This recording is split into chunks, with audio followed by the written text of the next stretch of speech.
که من قربان آزینه در ناحیه فرخار کوچه کوهندیار در اویله بهقان تولد شدگیم. سببی به همین دورم مراجعت کردن شما در چه؟ در اویله برای اویلم، برای فرزندم. شما چی مشکلی اولوی داره؟ مشکلای من زیاده که اگر من کچی کنم اویله که 14 سال زندگی کردم، هم 14 سال زندگی کردگیم خوب نشید. امروز خوب میشه، فقط خوب میشه و نشید. کی اویله داشته بودید شما؟ سال 99. در همین اویله یک جایتون با همسرتون صاحب چند فرزند شدید؟ صاحب 7 فرزند. کلانیم 10,000 میده که 2011 دکنی کن. شما کی هستم دیگر جدا شدید؟ 2014 ده. سببی که داشتنتون در چی بود؟ همیشه نمیدونم به سبب فقط قدیم جنگ میکنم. خشتمانم یعنی هیورای خودم نه هیورا خشتمانم. آبو میمدن همش خیلی میزدن تا قلب میکنم با همسرتون یکونش نمیگفت؟ نه همسر من کسلیه تری 100% نیست. کسل من بود. چگونه بیماری دارد؟ گروپ 1 گذاشتگیه.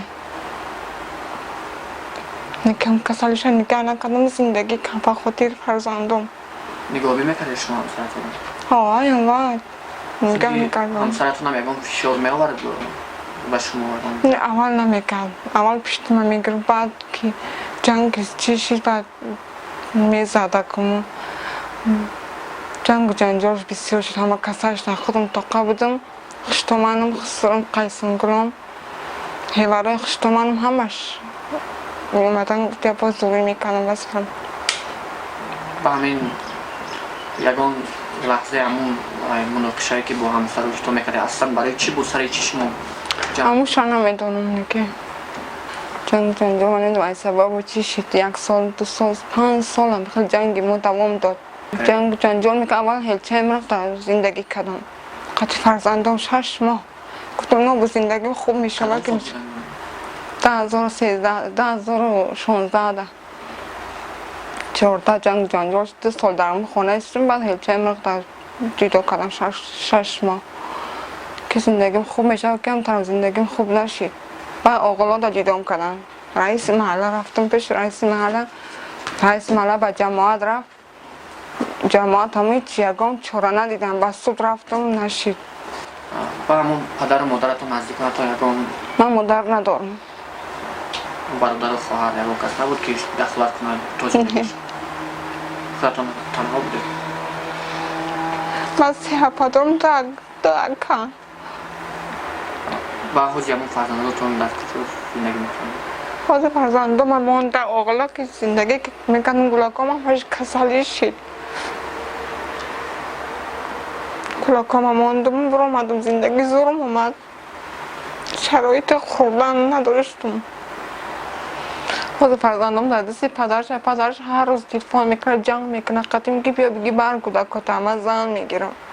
من یا خواستم که ازک سیدار شوم من بخوام خونه سرش کنیم قطعی گلاکاش بچه مزم بودم که من ازک ساده جدا شدگی نیستم. این 7 فرزند بچه هم سر و چند دختر؟ 3 بچه دارم 4 دختر. همشون سالم هستن؟ ها سالمانن خیلی تاری دکانی که دخترم تاری کسالایی چی دارن.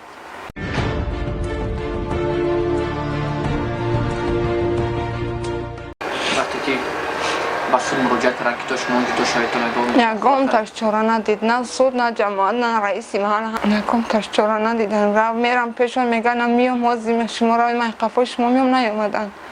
جنگ و جنجال انا خشتمانم که یکم کس چی نمیکنه دشمن میکرد. سود هم پرکرارم رئیسی محلرم همه را دشمن میکرد.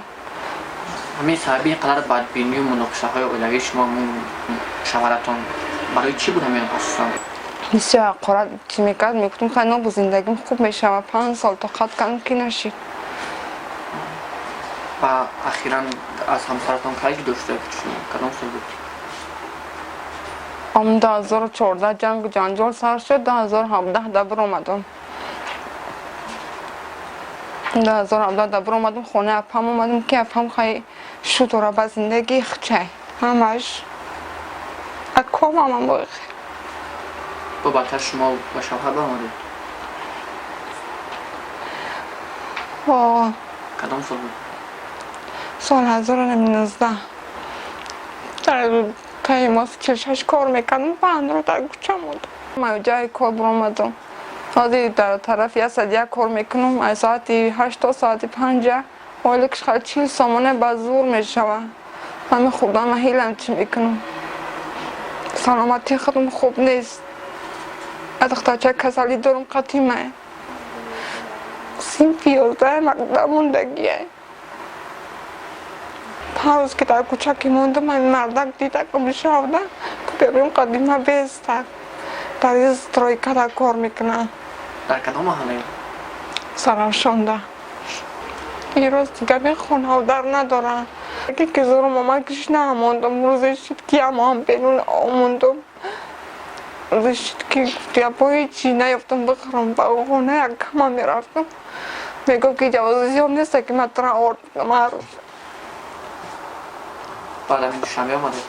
واقعا چرا بیامم حالی در کجا کار میکنید شما؟ از طرفی یک ساعت یک ده با چه کار مشغول هستید؟ با آبورتسته از ساعت تا ساعتی 5 کار میکنم یک چیز سمویل میگیرم هیچی نمیشوه بله همون با 52 مبلغ روان میکنید؟ هر مارایی میکنم هر مارایی که میکنم نمیه 16 فوریه که خودم که کسلمان شدم یا دختر سینف 11 هم دارم هم کسلیه اومده و توبه میکنم رایی کردن نتونست با حالی شوهرتان یکم باز زنگ میزنن اون من نه هر روز شما کده قرار میگه که بگوله کتا بگی برن من زنم بگیرم که من نگرفتیزم شما که در شهر زندگی رو همرد میدونه که نه سود گفت که بعد همه خونه بیست حقی برآمدن نداریم ها فرزند حق دارن خشتمانم را هم نداد نه من میخوام که گلکام در گام خونه حلال بتن ای آغلا برارنشون در آغل زندگی میکنم گلکام شما با شوهرتون مراجعت کردید که با شما اگر خونه علاقیده کنه یا اگر چیز دیگر بسازی بیارن؟ شوهرم کسا آمده فقط دیگه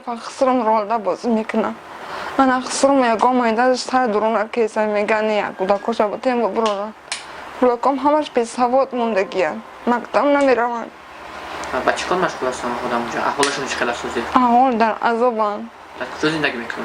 در دست پدرشون زندگی میکنن هر روز داشت نموی قبیشون میزن اتشون فلان محمدان قرات میکنشون در آغل زندگی میکنن بچه کالونیم سینفی 10 هاز یکا مایده سواد ندارن ده مرده کده ای بچه منم ای بچه هم جدا کده گن تهمت بسیارم کده بچه هم باور که خودش که معمول خیلم نیک من هیچ وقت خیلی نمیکنم کدکم همه شدانامه دارن همش هم چیه مو خونه هن خشتمانم فقط تهمت میگه گلکو ایمه نیست پس یک دخترتم همراه خودتون زندگی میکنه در دوشنبه؟ نه اومدگیه کسی هرچی تو اومدگ خودتون رفته وارد یا رویش کنک تقویش یک کم قطعی چه قیب قضاز نیست با حالی طلبی شما چی هستن؟ شما چی؟ طلب مگه مو خونه حلال تنم فرزندم ای فرزندم دور نباشم این هر وقت رفتم خونه حلال بیام بشم اونا میخوان که این فرزندتون همه شما گیرید؟ هم میخوام که فرزندارم گیره بروه شهر برم کجایی که میره بگیره بعدم از زن بگیرم اول جنجالم که 20 شب رئیس محل رفتم گفتم من دیگه طاقت ندارم 5 سال شد ای جنرال رئیس محل چسکوای رفتم چسکوای هم هیچ چاره ندید سود رفتم نشید ادوکت در آمدم اون هم بکله نگر یک گام تاش شوهر من هیچ چیز نیسانده نمیتونه همشه خسرم بیانود نیستم که برآمده رفتگی اگر من هیچ وقت نبرآمده من فرزندم هیچ وقت دیدم نمیشم در تهمت بسیار که من تا آقلا که جدا شدم 6 ماه در روی زمین خواه رفتگی بعد حکومت نهایت تا ایوان مراجعه کردید که مشکلی شما حل کنه؟ همه شکرم نکی نکردن اخیرا اینجا آمدگیم که چیز مرا حل کنم مشکلی مرا حل کنم